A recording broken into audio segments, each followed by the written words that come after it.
I think that for every project that's done, especially while we're in the middle of this housing crisis, because it is a crisis in this area, there should be some type of mandate for affordable housing. Absolutely. Another thing when we talk about affordable housing, we also have to think about the families that are moving. What I want to see is a mandate on some of the neighborhoods that are being built without things for everybody to the resources that people need that are moving to that neighborhood, like transportation, right? Like making sure that they can afford to get to a place and then get back and forth to work. It's so many different aspects. And I believe that that is a legislator's job because it impacts our communities. As the legislative body gets together, these are multiple communities. So we should all be trying to put our heads together to make sure that, our voters, our neighbors, our constituents have what they need to have affordable housing. Yeah, and that's And I think for me, the best way I see that happening again is with partnerships. I think we don't want to get caught in the mandate, right? I think it should be mandatory, and we do think that it should be rules behind it. But I absolutely see partnerships with developers allowing that to happen. And just like you said, who wouldn't want a full circle community, right? A better community in which it has all the aspects of what each person that lives there needs. So absolutely, I think that's something that South Carolina is on a path to for sure. Can be on a path to, yes.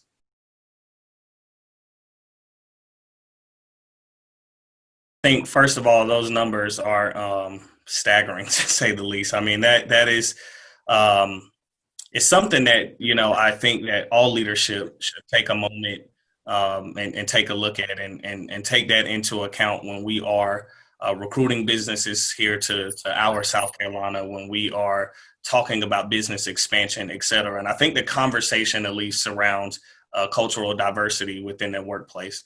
I think that what we have to do is make sure that businesses recognize that we have an obligation to show South Carolina as a state who does recognize the diversity within the workplace.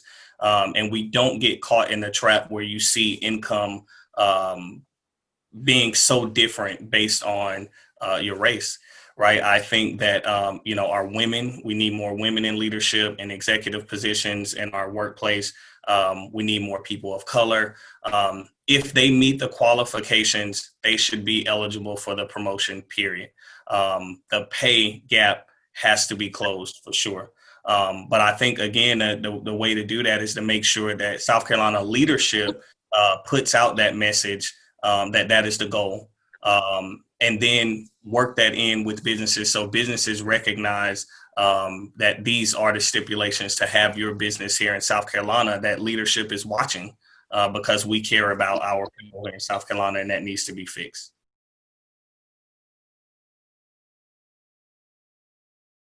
And I think, you just went over all the data as far as what supports going in that direction.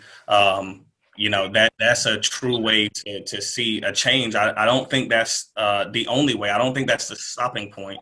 But I do believe that that is the way to point us where we need to go. But it's also something. It's also important for our leaders to hold the businesses accountable. Make sure that they understand that we are proud to work here in South Carolina, and that all people should be looked at as far as for equal pay.